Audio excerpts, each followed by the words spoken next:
It's hella black. New year. Same niggas, you feel me? Still rocking episode. Is it 32? Damn, I gotta check. That's what I was gonna say. We be doing this shit every time. I think it's episode 32. You know, this is a big occasion. We should probably just stop like trying to announce the episode because we be. Like, I think other podcasts just be like, this is episode. No, they don't even say anything. They just say new episode or some shit or the name of the episode. Yeah. What episode is it? Because the last one I liked was episode 30, but that doesn't mean that was the last one. We just dropped 31 with Taylor, I think. Okay. Nigga, I have no idea. Let's just call it episode 31. Yeah, episode 32. Here we go. Of Hella Black, you know, like this shit on SoundCloud right now. You feel me? Repost it. Subscribe to our YouTube because we're filming this and you can watch it too on your TV. You know what I'm saying? So make sure you subscribe as well. If you subscribe, you get a notification right when we drop it. You feel me? We might drop it at midnight and post it in the morning. But if you subscribe, be able to watch it right when it drops. You know, you get that alert. I get the alerts every time they drop on that Google alert. You know what I'm saying? Yeah. So tap in Hella Black Podcast. Follow us on social media at Hella Black Pod. You know, we're gonna do some big things in 2019, and you know, thank you for everyone who's been fuck with us in 2018, 2017. You know, it was a good year for us. And we gonna keep it rocking. You know, last year was a great year for Hella Black. Looking back on it, like, whew. Yeah, we did 2 live podcasts. We put out a bunch of episodes. It was a lot of last month we dropped like 4 episodes in a month. A lot of content being pushed out. We converted to video.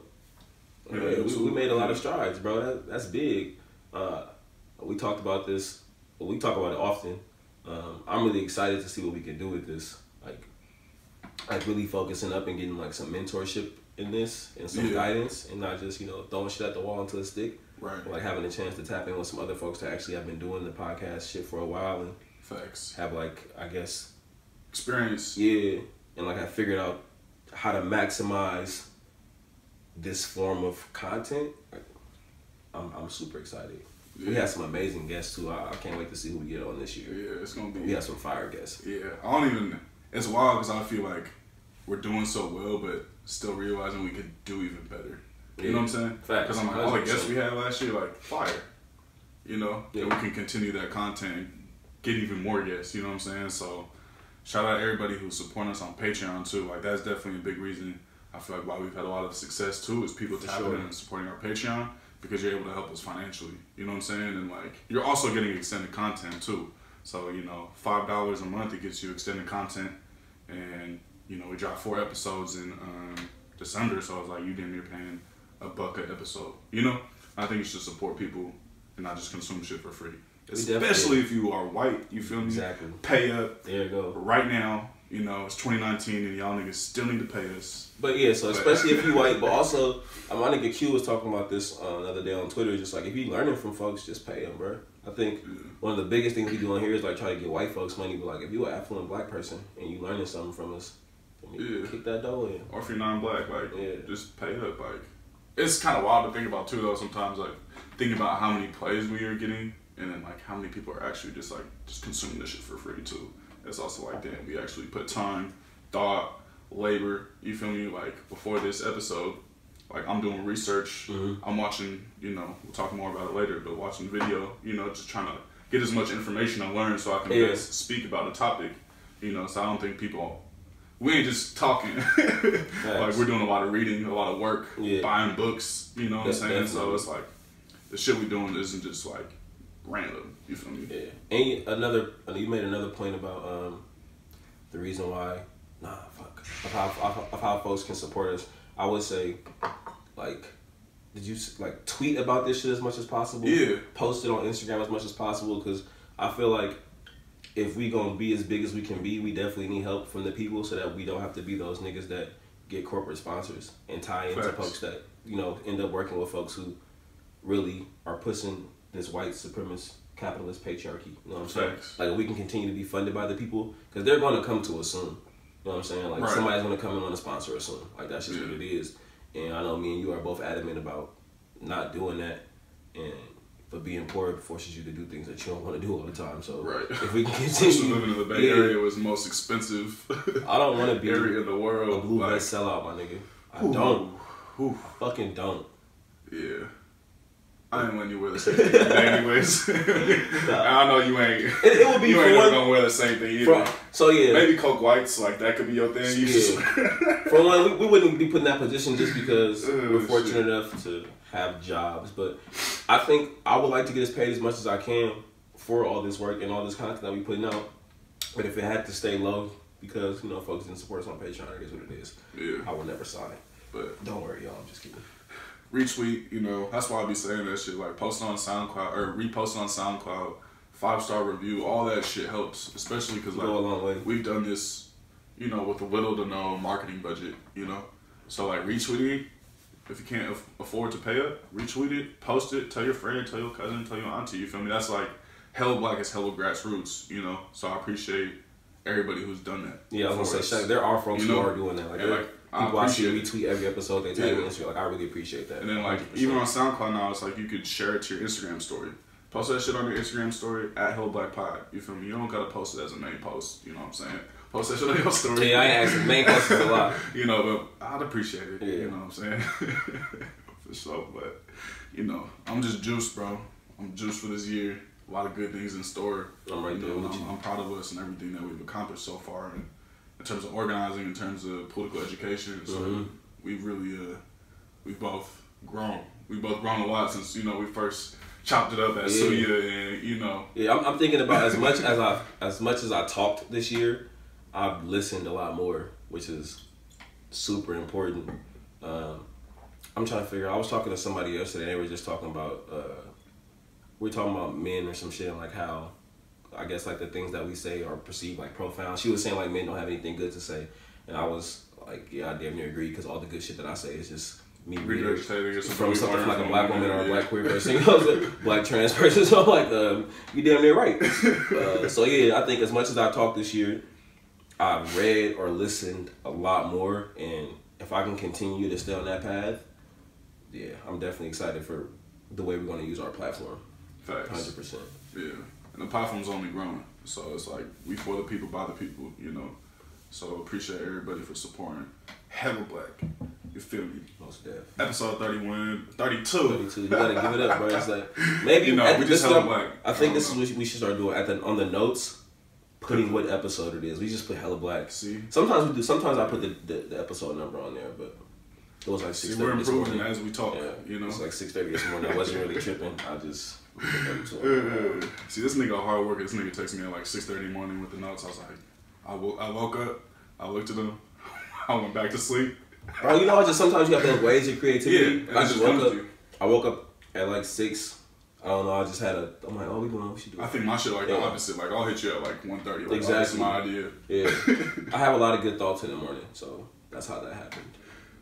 And I be trying to get them out. Like there's been times where I got out the shower. I'm like, I cannot lose this thought. Yeah. Like there's been times when I got out the shower and I wrote like whole ass paragraphs. I'm like, bro, I cannot lose this thought. Like fuck no. I'll be like that in the car sometimes, and I'll just like record myself, and then I'll go back and listen to it. Like I read this book called The Artist's Way. And it talks about, it's like this super like spiritual creative ass book or whatever.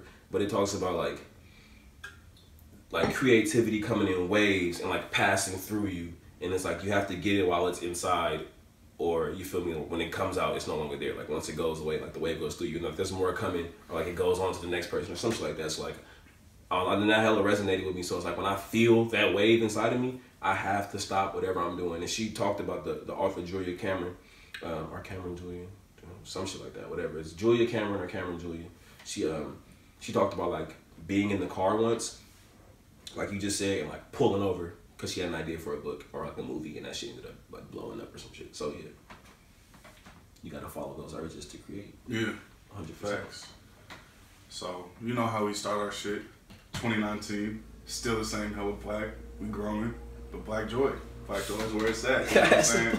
Black Joy. I know the West been having some Black Joy recently. Oh this is why y'all niggas need to watch our YouTube because you can see this nigga face right now.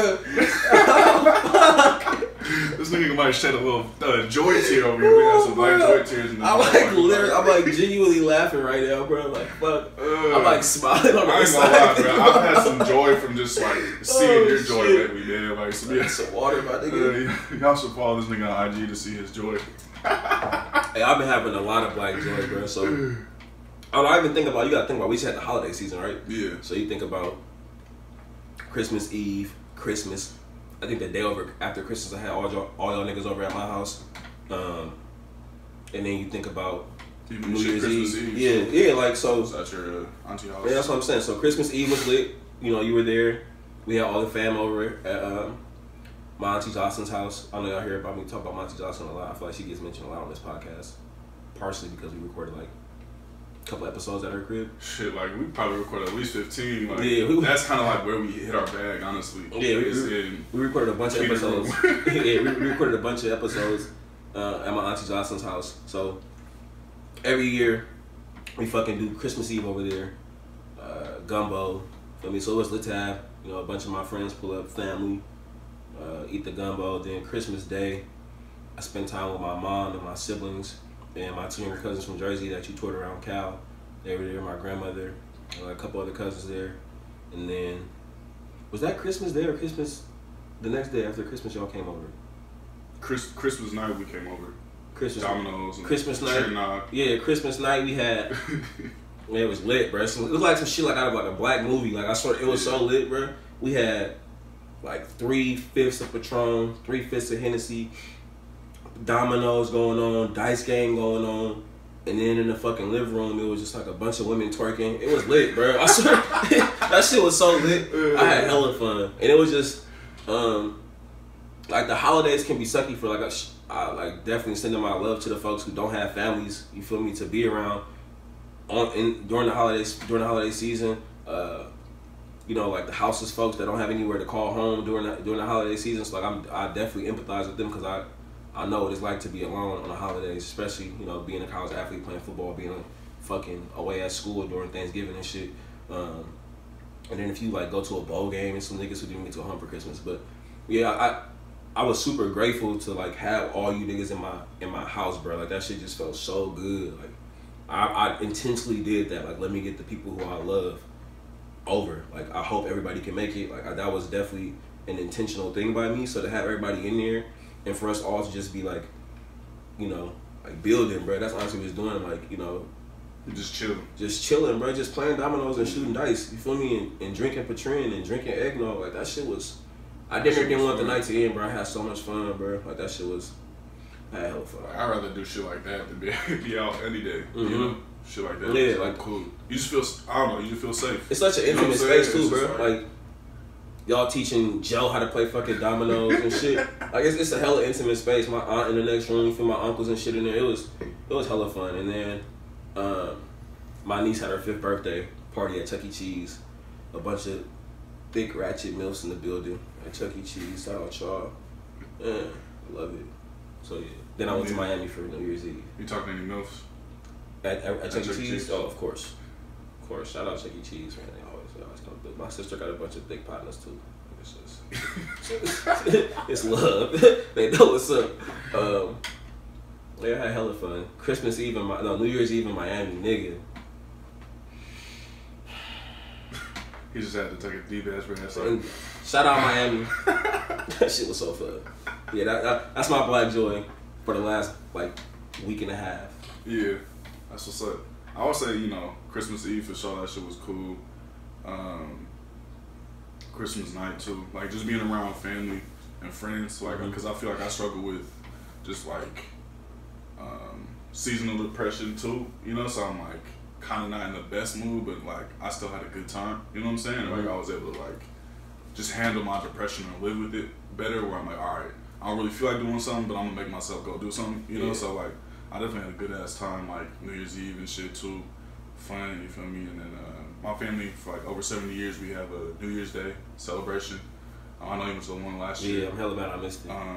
But that shit was cool. It's like now we've combined Kwanzaa. I know Kwanzaa is problematic and shit, but we've been having this like tradition for 70 years in Oakland. You know, and just like having like 100 of my family members in one room on New Year's Day. You know, like all in East Oakland.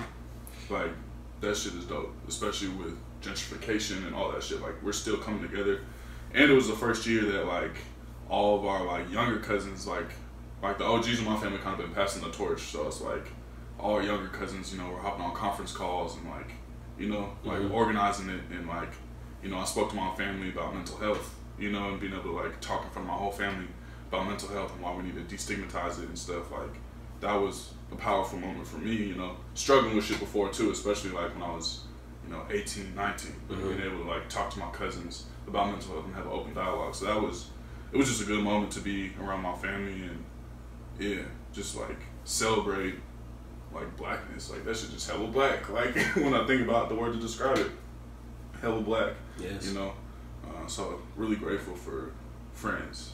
You feel me? Good friends and family, and you know, shout out to everybody. That's what this whole, I would say like this whole 2 weeks has been for me. It's just been black as fuck, bro, and like black as fuck and safe. You even think about like, yeah, like the time we spending with our family on these holidays, and that made me think about, when I think about like doing black shit and being safe, I don't know, for some reason like Jasmine Barnes just popped into my head. Was that her name? I'm not like, sure. The 7-year-old girl that got killed recently? Oh yeah. I don't know, like it's just like I feel like as black folks, we've always had this tradition of congregating, right? And like Ryan talked about this a little bit for me when he was when he went to like Africa to scout for Black Panther or whatever. He talked about how he, well, like when he went to visit certain villages and like having all his seeing like pulling up to the village or whatever, pulling up to a house and people being in the back, hanging out in the back, and then go walking through the house. You feel me? The women in there cooking, going to the back, the niggas out there talking and shit. But it just reminds me, like black folks, we've always been the type of folks like always come together and like, you know, just build one another and be in intimate settings. But how many times has that not been safe for us, right? You think about people getting killed in black churches. You think about black homes getting blown up, you feel me, and Jim Crow in the South and shit. So it's like the reason why that's such an important thing for me and why I value it so much is because it's been safe for me. Like I think about there's never been, you know, like a tragedy on the holidays for me, bro, when I'm with my family. And like I really appreciate that and I value that because I know that's not the case for everybody, you know. So like us being able just to get together and spend that time with one another and do it in a safe, healthy setting. Might not be healthy because there's a lot of patron in the building, but yeah, bro, it's just like these are the things that I'll never forget, and these are the reasons why like those are the times like when I value life the most. Yeah. Like those are the times where I can say I'm happy to be alive type shit. Right. Like during those moments. Yeah. And I think it's like we know these holidays like Christmas, that shit problematic. As fuck. Kwanzaa, that shit Karanga, hella problematic, right? But for me, it's not. It's bigger than that because it's time off of work that we usually don't get. You know, usually moving so fast all the time, like work. Whether it's, you know, going to work, then going to podcast stuff or just organizing work. You know, really being able to take a time and just pause and be with family, you know, and be with friends, people you love, people you care about. Like I think it's bigger than just one holiday. You know what I'm saying? I think we kind of reclaim them and kind of create our own traditions from them. You know what I'm saying? And it just fucking sucks that that's the position that we're in as, you feel me, stolen people on stolen land. Like that's the shit that we got to deal with. We got to think about like, damn, should we be breaking bread and eating this fucking turkey on a day where the natives are mourning?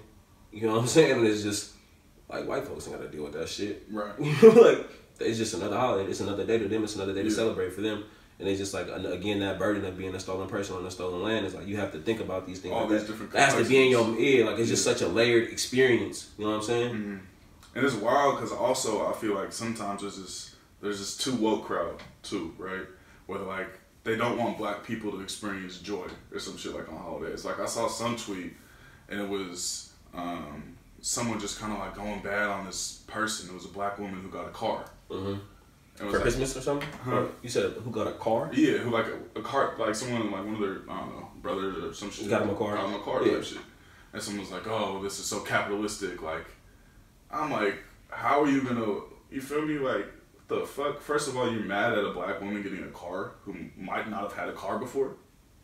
You know, so like, I think there's this like weird woke crowd too. Is like, oh, you're not anti-capitalist enough because you're celebrating time, or you know what I'm saying? They're celebrating.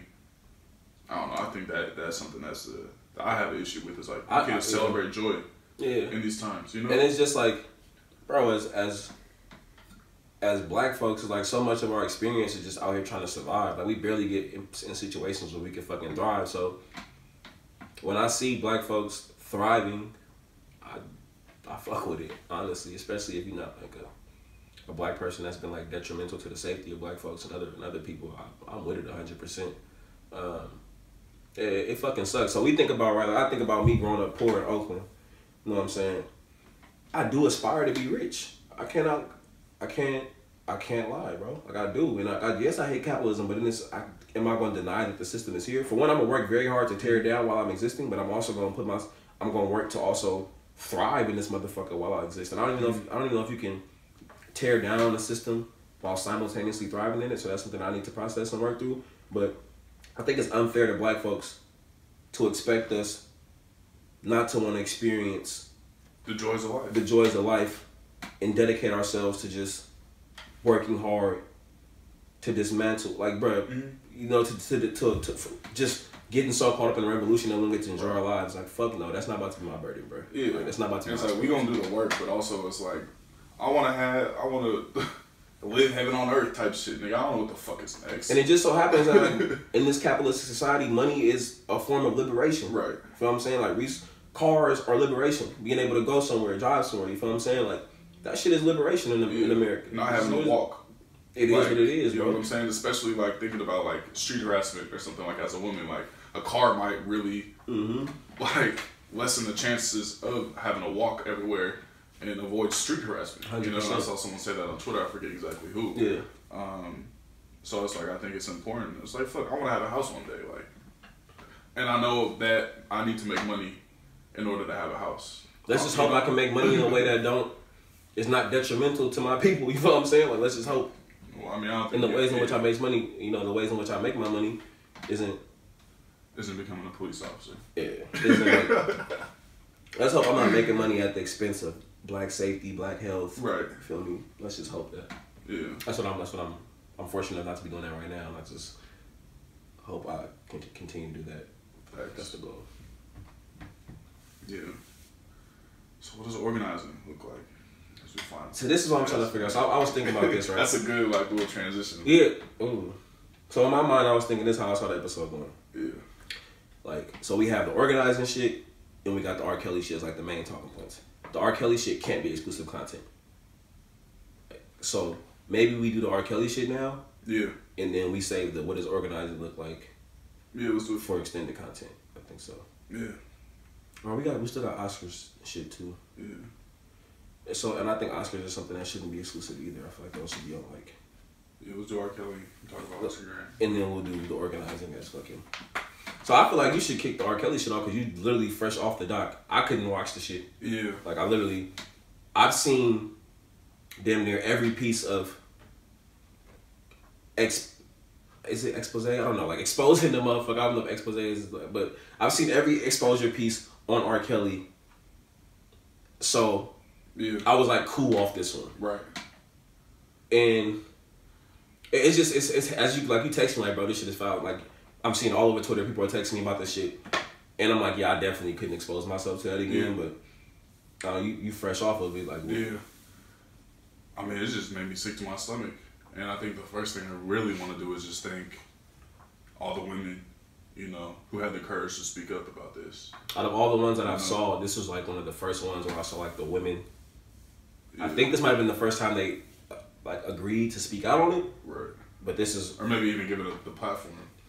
Yeah. So take that into consideration. It might have been the first time there's been a platform, but this also might be the first time they spoke out because I can remember like so the BBC did a documentary on them earlier last year, or that's when I saw it. So I'm assuming it's from last year, but like every time they were trying to get a woman to speak out, they would like get super close and then they would just not be down with it for whatever for I'm sure some very intimidation and you see all the time where like R. Kelly's talking about suing defamation, all that shit. And it's like for one that's not the definition, like he legally like he's done all that. Yeah, you know what I'm saying? It's like, but like a lot of people might like these victims. It's no like, bro, these women have experienced traumatic things, but there's no telling what's going through their heads. Right. So I understand why folks and then you have to relive through it, especially if you have an abuser like R. Kelly who was manipulated.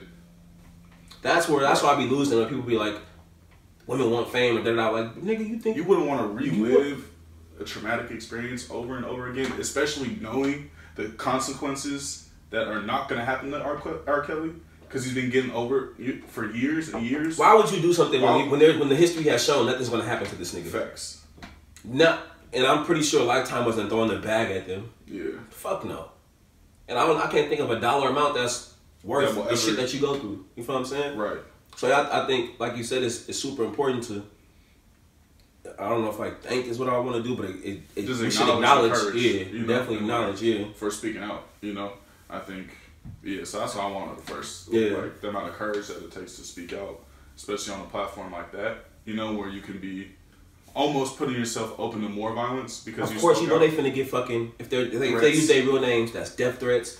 People recognize you on the street. It's a lot that come with having a voice, bro. Mm-hmm. It's a lot. People don't think about that. People stop seeing you as a human being and start seeing you as I don't know what they'll. So like you think about you having a platform on Twitter, like people probably see you as a Twitter account as opposed to a human being, right? Yeah. So they're gonna start seeing these women as the women from the documentary as opposed to all these other different parts of them, right? Facts. And then it's like, there's no telling if motherfuckers can find out where they live. Like, trolls go hard, bro. Stans be going hard on motherfuckers. You think about this shit all the time. And R.Kelly got some of the strongest stands of all time. If this nigga has been able to literally rape and abuse, molest, and still sell out shows.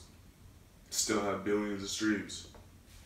Come on, bro. That's the type of power that, he has. And I think one of the things that I saw, too, that, like, in the documentary I noticed was, like, they kind of framed some of it as like sex involved with minors. It's like that's not sex. It's rape. It's molestation. Yeah. Yeah. And so I think that's one thing that I noticed that I like jotted down immediately. It's like it's not sex involved with minors. This is rape. Even the language that they use, it's like some of the language that maybe it was unintentionally, but I've seen it happen a lot of times. Like it's placing blame on either the children or the women, and it's just like, come on, bro. Like at what point are we gonna start holding niggas up? I say niggas, because that's how we would be addressing black men or whatever. Like, at what point are we going to start holding black men accountable for their actions? Mm-hmm. And you see it happen all the time, especially with rape, bruh. Oh, she was asking for it. Or what did she do? What did she have on? What was her role in the situation? Nigga, her role was a rape victim. Like, what? Come on, my nigga. Right. This shit makes no sense to me, bro. I really be baffled, but that's literally how the patriarchy works, right? Like, you set up these systems in a way that men can only be centered in ways that are beneficial for them. And then people want to act like black men don't benefit from white supremacy, the patriarchy. Like literally, this is a case example of how black men benefit from white supremacist patriarchy. Mm-hmm. Right? Facts. He is a black man with power, right? Hell of money, is in the industry dominated, by power, and this is exactly what he's done with his power. Yeah. Right, and if you look at his actions, I think black people have a hard time at holding other black people. I would say black men actually have a hard time. I mean, I think it's not just black men either, But I would say on average, like black men are for sure less likely to be held accountable. Like Facts. Black men, even when black men are trying to hold black women accountable, it's damn near rooted in like misogyny war. Like it's never like really what the fuck they did, right? It's like the misogyny is gonna seep out. Yeah. Like, you feel me? Like they never really hold him. Like not to say that black women are exempt, right? No. But most of the time that I've seen it, and even in my experience when I've held black women accountable in the past, the misogyny seeps out. Yeah. This bitch. You feel me? Like shit like that. Like it's not really, niggas ain't really trying to hold them accountable. You know what I'm saying? So I will say that it's black men to prove like black men ain't really been held accountable, bro. Yeah. But go home, my fault to cut you off. So I almost forgot my but yeah, no, I think this is generally not being not getting held accountable. Fuck. Damn. He's not being held accountable for what he's done. Like it's like we look at black people, right? And I think sometimes it's hard for us to hold other black people accountable. If you look at Bill Cosby, right? If you look at R.Kelly, it's like people kind of just ignore what they've done because of their blackness or because they like the music, And it's like if you don't take R. Kelly's race and like if you just disregard it, right? Just don't even think about race. Like if they just like blindfolded us and was like, this nigga did this. Like actually be colorblind. Yeah. And you judge this nigga based off every single action that he's done. He's just like a fucking white man, right? Like from a molestation to rape, abuse, all these different things, right? If you look at him just by his actions, he's a white man. You know what I'm saying? Like he a black man, but he's done everything that you would like attribute to a white man in a white supremacist, hetero, patriarchal society. Yeah. Right? Yeah. That's kind of the point that I was trying to make. Yeah, and I 100% agree. And I think, to piggyback off that point, what you often see too is like, instead of holding, like even when they make the slightest bit of effort to hold black men accountable for shit, it's like, well, y'all let white men do it. It's like, my nigga, what kind of like? Is that the standard? Because it's very clear that a lot of niggas just want to be. I thought we already agreed that white men are foul. Like we've already reached that conclusion. So why should we want to be getting away with the same things that they get away with? Yeah. No, bro. And a lot of black men just want that same power. That's why I be saying. That's how you see like a lot of people talking about it. It's like, what do you really want? You just do you really want liberation? Or you just don't want racism to exist? Yeah. You want the patriarchy to stay, and that's that. And you just don't want racism against black men to exist anymore. Right. But you still want that patriarchy for sure. Yeah, you could bomb other countries too, but as long as this isn't happening to you, you know what I'm saying? Yeah, that's how I feel like a lot of people, and that's why it's so important, I think, for us to have an anti-racist and anti-patriarchy, like that has to be part of the politics that we have. You can't just look at one sector. Like that's why intersectionality, Kimberly Crenshaw, is literally because of this, because of shit like this, like black women not getting justice from sexual assault, rape, all these things, right? So I think that's why this shit is so important. It's like when we say all of us or none of us, it's like, bruh, that's really what we mean. Like, black women and girls have to be protected by any means necessary. You know what I'm saying? What's another, like this R. Kelly shit is like, it's so many layers of evil and sick within it, right? Like you think about the folks that were around him that were complicit. From the managers to the tour managers and all that. Like everyone, bro. Like everyone knew. Everyone fucking knew. Literally everyone knew. I remember in the BBC. That's what they're saying in the documentary. A lot of them. Yeah, in the BBC shit, there was a girl who went to high school in Chicago. She's a woman now. She was like 30 probably, but they like found her in front of the high school walking by or whatever. And she's like, yeah, we was in high school. She tell us like, I better watch out for R. Kelly. Like, he gonna be coming up here. Like it was like, what? How are y'all not killing this nigga? This nigga used to really sit outside the high school and no one did shit. Could you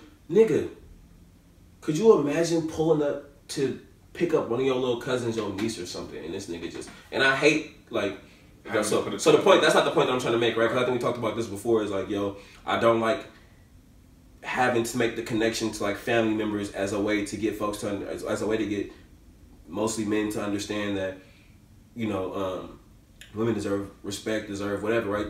Safety, because I feel like a lot of times, you gotta tell a nigga, like, what if that was your sister, right? But like, this is an actual scenario. Like I'm saying, like, I couldn't imagine driving up to pick up my daughter, her hopping in the car, and like, Kels is out there fucking scouting. Like, what the fuck? Grown ass man. And you hear all these niggas talking about what they would do to a rapist. Like, y'all got one right here. You hear all these niggas talk about what they would do to a rapist, what they would do to a child molester. Nigga, right, y'all going to this nigga concerts. So is it he can get a pass if he can sing? Like, I don't fuck with rapists unless they can step in the name of love. I don't fuck with rapists unless they make me believe I can fly, my nigga. Like, is that the bar right there? Is that the standard? That's what niggas are showing. Society is. That's what niggas are showing. It's showing where we are, and it's showing exactly what this white supremacist patriarchal society is producing. Is this, and one thing in the documentary too, it almost like they kind of, in my opinion, tried to humanize him, R. Kelly, in some ways. For real? Like, oh. I was hoping this was like a complete teardown of the nigga. He grew up poor, and then they mentioned that, himself was like he couldn't read and write when he was a child.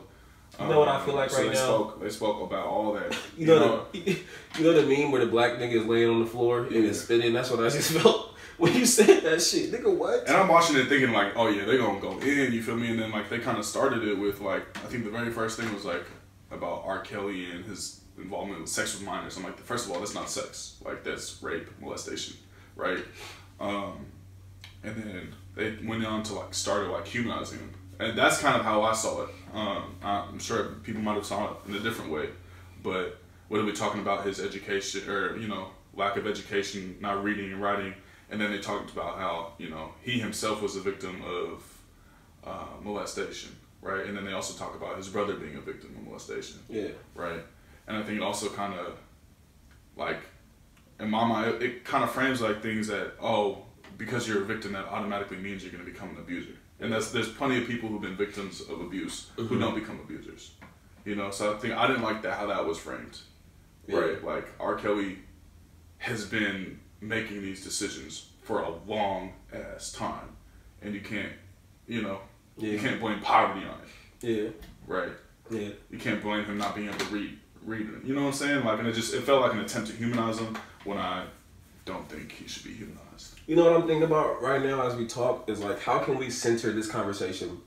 How can we center the women in this conversation? I feel like that's what we started doing. Yeah. And then, like, it's important that we address R. Kelly, but I do think, like, are we still centering women right now? Like, how can we shift the conversation to where we are centering the women? I don't know. That's what I'm thinking about. I don't know if that's. I don't know if that's. Yeah. That makes sense. Yeah, no, I know what you're saying. I'm trying to think about how we can do that. Yeah. No, I agree. I think it's also important for us to speak up and out about this, especially as like two straight black men who, you know, I know other straight black men listen to this shit too. And sometimes it takes another nigga saying some shit or regurgitating something that we've learned to other people to amplify. You know what I'm saying? Yeah, facts. So like, I think what you said before is like, yeah, all the shit we're saying is shit that we've learned from black women. Yeah. Right? Black women who are queer, right? You know, so. A theme that I saw last night was like women speaking out on like being survivors of sexual assault and how watching that shit was just super triggering, bro. And I can only imagine, bro. Like, I'm sure like just hearing the word rape, hearing the word sexual assault, that shit brings things up, bro. You know what I'm saying? Like, that shit is a trigger for sure. And I'm just like really feeling for the women out there, and you feel me?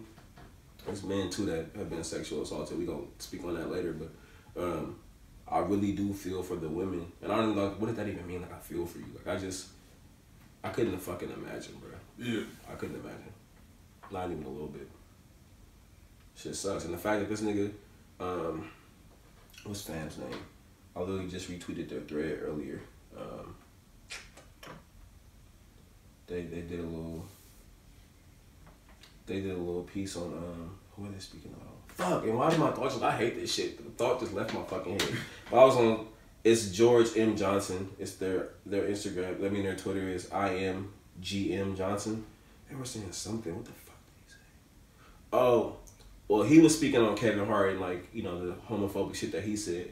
But he, like, to connect the dots to R. Kelly shit, it was basically saying, like, R. Kelly's gonna be fine, bro. Unless this nigga goes to jail or someone kills him, his career, I'm pretty sure his streams have increased because his name is, you feel me? Like, who fuck, like, I was, in my mind, I'm like, well, maybe somebody's, like, looking up, right? Who doesn't, this shit has been happening for so long. This is not the first documentary on R. Kelly.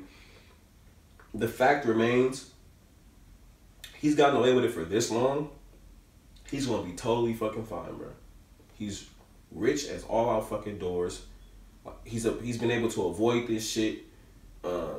Again, the only reason why I can see this happen differently, seeing this documentary being a little bit more effective and might lead to some changes or some fucking prison time for this nigga, is because some women have actually spoken on it. Yeah. That's the only way I can see it doing something, but in my mind, nothing else has changed, and there's been a million think pieces, there's been multiple documentaries. This nigga, bro, didn't he write a song called I Confess? Or I Did It or some shit? Yeah. But niggas still don't believe survivors. And that's why I was like, this system. That's that whole thing. People don't believe survivors, so it's like, nigga. You know, this isn't just like an individual act that is, you know, it's been a whole system that has R. Kelly created an R. Kelly. All the niggas cut from the same cloth. You know? And I think what's sick is too is like hell niggas was just defending R. Kelly when, you know, people were trying to mute R. Kelly. You know, you had Kendrick, you had a lot of different people in the industry go cat for this nigga. And it's like niggas who we cake for. Like niggas was like, what Kendrick say? I'll take my music off this shit. Was it Spotify? He said, I'll take my music off this shit. It's like, just a nigga who all he do is preach black liberation, black freedom. He got one of the biggest black anthems of all time. Right. You feel what I'm saying? That shit like a damn near like a fucking Negro spiritual. Right. But this nigga is caping for a rapist, all in the name of black male unity or some shit like that, bro. You know what I'm saying? Like, so, like who can women run to when the biggest niggas? Jay-Z refused to speak on the situation. I mean, who can black women look at for support when the biggest motherfuckers, the most your idols, the people you idolize, the people that you support the most, won't even speak up for you, bro? Facts. There hasn't been one big name celebrity, A-list. Like I seen like Gabrielle Union, you feel me, speak out against the shit. That's like just one person pops up in my head, but like, there hasn't been one A-list celebrity to speak out against R.Kelly. It's wild, bro. I think people with big platforms got to start speaking out. Facts. You know, like I saw his name Vince Staples speaking out about it. You know, so I think it's more Vince 25. A lot of people don't know who that nigga is. You feel me? Like a lot of people don't know who that is. Right. Like we need a nigga like Jay. Like this was Jay-Z's chance. Well, I mean, Jay-Z got a joint album with that nigga. The best of both worlds. Jay-Z though. But that's the nigga who telling Travis Scott don't perform at halftime. Again, niggas care about racism and not about Beyonce when she was like 16. So maybe that's why it's like if I say something, nigga, y'all gonna start looking at like his like what he's doing. Mm-hmm. That's why I think a lot of people are quiet because it's questioning their ways. Russell Simmons dating fucking 20-year-olds and shit when he's 50. Like, man, you niggas nasty for real, bro. Nasty, bro. Yeah. Out of pocket predators. That's what niggas are. Like, call how you see it. Niggas is predators. And for any nigga that want to defend these niggas, since it's the only way y'all can seem to understand it. Imagine if that was your sister, your mama, your niece, whatever. At some point, you shouldn't take that, but whatever. Yeah. The fuck? This shit really making me hot, bro. Like, this shit is making me mad, bro. What the fuck? Just gotta start. I don't know, man. Like my nigga Kelly said, man, why didn't y'all shoot this nigga yet? That's all niggas gotta get shot, bro. Like that's justice in my opinion, but I'm gonna not incriminate myself or anything. But like niggas like you don't deserve to live.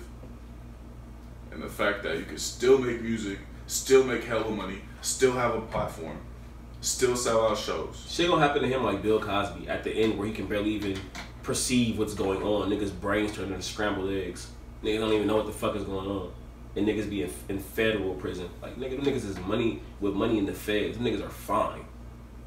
Fine. Right. You can send these niggas to the state pen. Nah, niggas go to the state pen, that's niggas is in the feds. Kicked up. Fuck them niggas. Yeah. Like a celebrity jail is different than everybody else shit.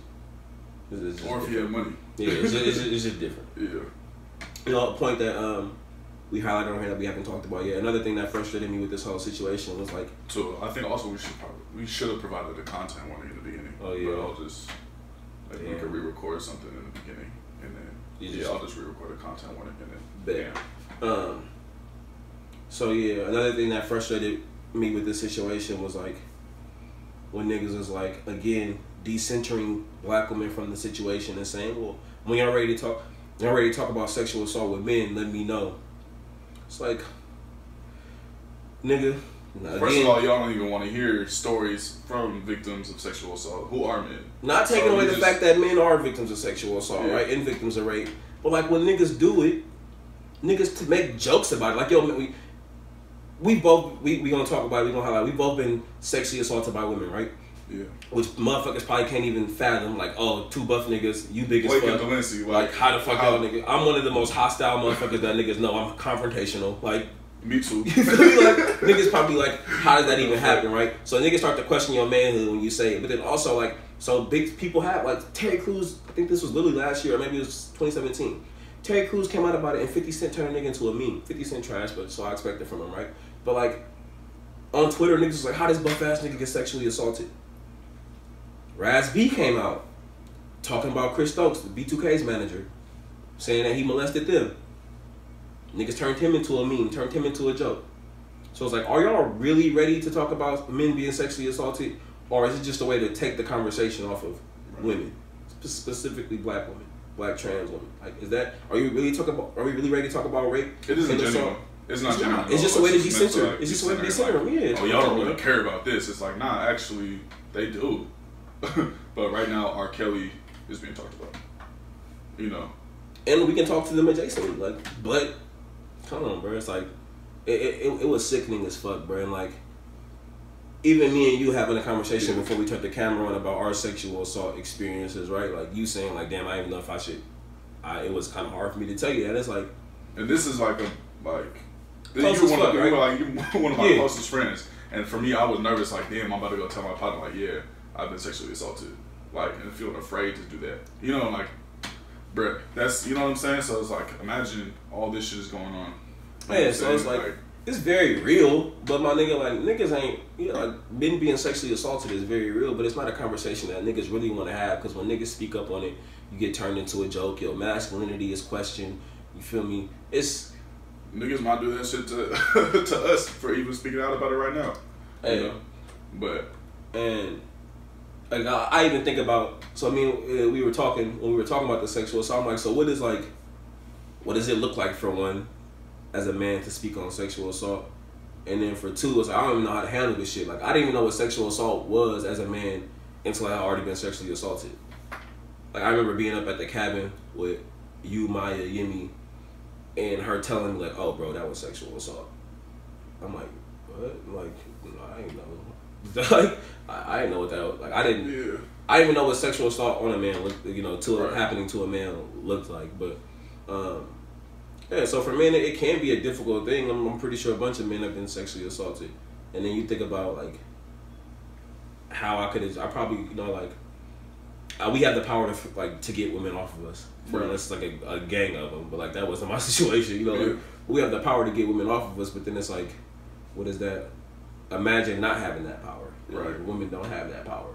Yeah. It's the whole concept and the layers to sexual assault be having my mind, like, all over the place, bro. Yeah. It fucked me up.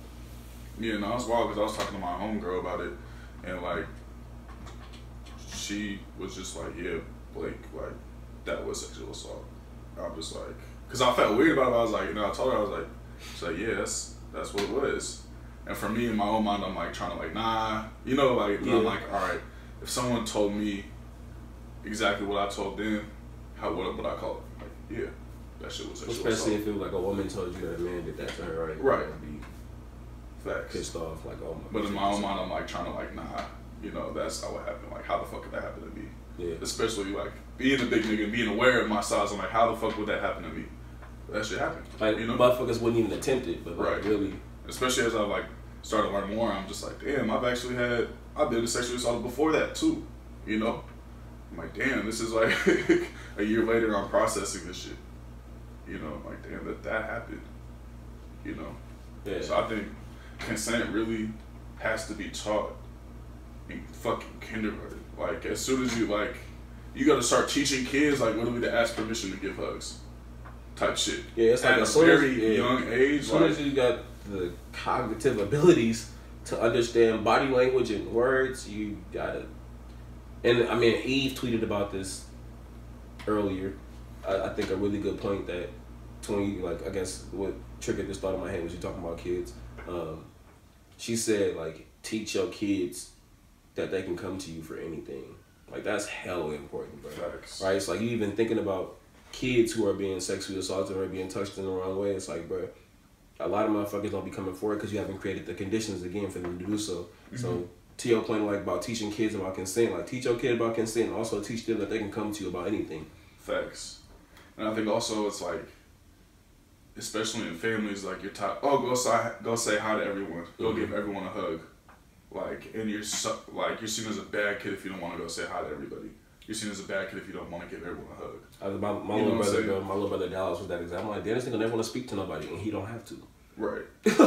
like literally, like, he don't have to. For one, he might even ask to come over here. Right. On some real shit. Yeah, bro. So I think that's one thing too. Like, it's so ingrained, you know. Yeah. But I think, like, it's up to us. I think we're gonna be really the generation that changes shit for the next, you know, generations. Like, nah, like, consent needs to be taught at a young age. Like, yeah. Again, sending love. I don't pray, so I don't know. I just say like sending love and light. Yeah. So that's how I say it. Much love and much light. Support. Sending support, whatever. Like, shit, niggas ain't. I'm down to support. If there's anybody out there who needs some support, I'm down to do it the best way I know how. Or I'm also open to be taught healthy ways to support people that's going through shit, victims of sexual assault. I don't know. They probably somewhere we can send some money to or some shit too. Obviously. Yeah. I know there's a sexual assault hotline. I'll find about it. I didn't look it up. Yeah, this is such a fucking like sensitive subject, bro. Yeah, and I'm glad we're able to talk about it too. You know, especially like our own experiences, like you know, and then being able to like, for us to be willing to share our own experiences too with it, you know. So I'm grateful for you to share that, you know, and for us to have that space where we're able to share that. Yeah. You know. I think with I'm not gonna go into it. All right, the sexual assault hotline is 1-800-656-4673. And I'm sure I've never called this number before. Shit, I probably should learn some shit and also process some shit. Yeah. I'm thinking about like sexual assault and as it pertains to me, and I'm like, sometimes women just can't believe that men don't want sex. It happens. Yeah. But again, sending love and light to all survivors out there, all the women that were involved in the R.Kelly documentary. And R.Kelly, you a out of pocket ass nigga, and all the niggas that support him. They all deserve to get mollywopped, bro. Period. So. And shout out to the black women and the black queer trans folks, black LGBTQ folks that have been organizing against this bitch ass nigga for fucking decades, and been fucking dedicating hella time and hours and resources to this shit. And hopefully your work don't go in vain and this nigga is hung by his balls. True justice. This nigga's been organizing around sexual assault for... Black women have been organizing around sexual assault for years. As always, hundreds of years. Leading the charge, bro. You know, so shout out to y'all. Appreciate y'all. I think the last thing we wanted to touch about on this episode was just the 10-year anniversary. Yeah, rest in peace to my nigga Oscar Grant. It's such a... That's wild, 10 years, bro. That was such a pivotal moment in black history in Oakland, bro. Especially for like youth, right? Like, nigga, I was 16. I was like, he's probably like 17 or 16. I think I was 16. Yeah, I was 16 for sure. Yeah, I was 16 years old, bro. That shit was wild. It was such a scary time, bro. It was a wild time in Oakland. I remember what it was like the following few days, and like, you know, seeing it on the news, like once the video came out and shit, and then also all the protests that was going on at Fruitville, and then when the nigga name came out, and I remember like that course of like the year with him going through trial and shit, and I think Brady like a year, right? He did a year. He did a year in jail. Did a year. Yeah, Johannes Messerly. I'll never forget this nigga name. Like that shit is wild, bro. Like I remember that shit being all over KTVU, Channel 4, nigga ABC News. That shit was wild, bro. Yeah. And I think it also like it shifted the political culture in Oakland too, cause that just like that she like birthed a young ass activist. Like I'm pretty sure that was like a lot of niggas' first time marching and shit. You feel me? Like going to the protests. I can remember like that was my first time doing shit like that. Shit was. And then being a nigga at the time, I was living in the East, bro, on fucking High Street. So nigga, I would go to Fruitville BART station to get to school, bro. And I remember like being hella scared on BART and shit. Like, for those of you who don't know, Fruitville is where Oscar was killed. Yeah. That shit was scary, bro. Yeah. And then fucking 1 year in jail. And that was history too. That was like one of the first times a California police officer was sent to jail for killing somebody. Yeah. Like one of the first few times, you know. And they fought, you know. People was really fighting and organizing for it. And that was like Oscar's Grant life. I feel like that was a big part of my, I don't know, political education. I don't know if it's political education, but like, or at least like influencing me to see how society really is. Yeah. You know, like I remember being in high school with my fucking teacher at De La Salle, bro. I was talking in class. This nigga said to me, he's like, you better shut up before you end up like Oscar Grant. Like, and I'm one of 2 black kids in the classroom. That's the thing though, Oscar was literally killed for talking. And my own fucking math teacher literally said that shit to me. I'm like, damn, is this why I hate math? Like, you know, and it's like, so that's like, I think, especially for us being in the Bay Area and shit, like, that shit is, you know, personal. Like, I know Uncle Bobby. I know his uncle. Like, I've organized with Uncle Bobby, you know what I'm saying? Yeah. So that shit, like, it's just personal, you know what I'm saying? Like, Uncle Bobby's literally been on the front lines with us, protesting for the Black Resource Center, you know? And it's, I don't know. It's fucked up, but it's also, I think, it birthed the movement. You know, like, this, like, Black liberation movement that we're in right now, like, a lot of it was started here in Oakland, you know, with Oscar Grant, people fighting for Oscar Grant.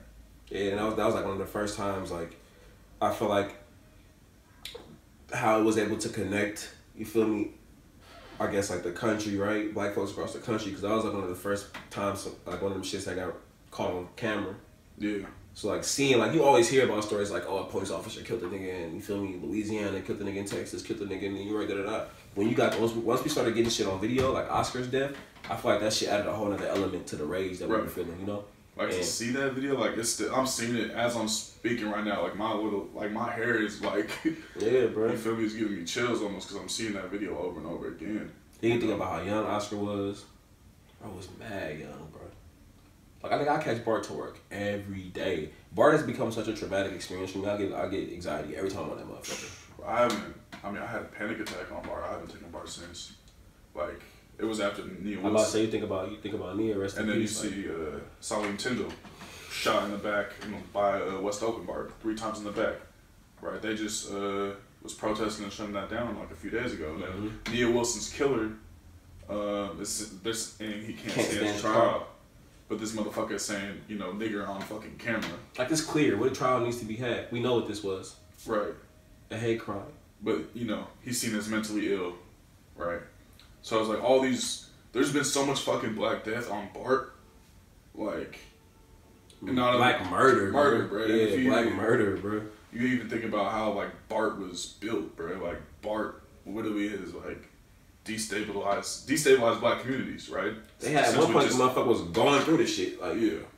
Like, it's not only been something that's gentrifying, which is violence, right? But also literally Black people being fucking murdered, killed. That shit is a trigger, bro. It has really become a trigger in my fucking life, bro. It has become a trigger. And that's something you can't, especially living out here, is like, you can't escape, Bart. You hear it. You know what I'm saying? Like, you hear the train. Like, and it's like, I feel like in my family, it's even added an extra layer just because they shot so much of the movie at my grandma's house, at my auntie's house. And so, like, his family was, like, in, for my grandma's living room and shit. You know, like, it just adds a whole other... Personal. Yeah, it just makes it a whole other thing, bro. Like, it's fucked up. And that's just something that you never get over, bro. It's like, we'll never get over that. Like, that, we will always remember that.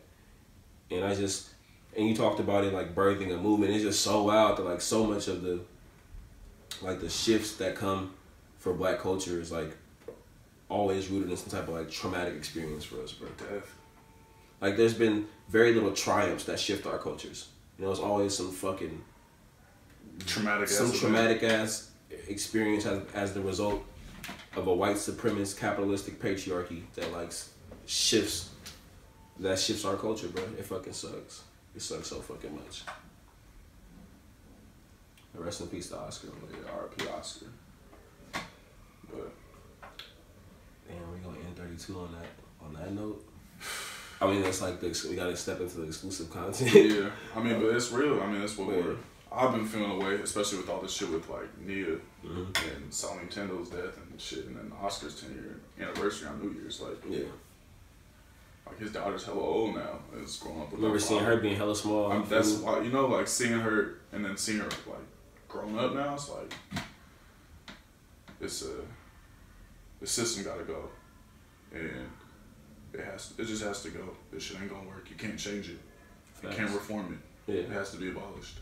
Facts. And something new has to be created that is actually rooted in the people. You feel me? 100%. So, like this shit on SoundCloud. I'm about to get some water so you can do this extended outro real quick. I'll rest this shit. Like this shit on SoundCloud. You feel me? Tap in with it. Subscribe. subscribe on iTunes, do all that, 5-star review, you feel me? And for real, just like being able to spread this content, you feel me? Just telling your friends, posting on your IG story, that should make me happy, you feel me? Tag us in it at Hello Black Pod, you feel me? Rock with us, spread the word, you know, because what we're really doing is trying to provide grassroots political education to the people.